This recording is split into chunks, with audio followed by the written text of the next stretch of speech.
Gel, karı gel.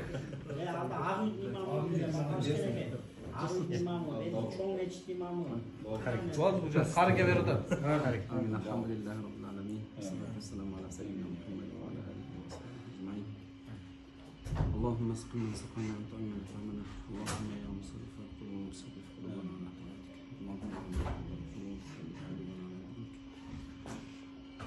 Allahümme özü sizin balanızga, bizlerin de ballarımızga, çine İslamga, imanға, elдің hidayatına işley turgan çine ballardan kılsın.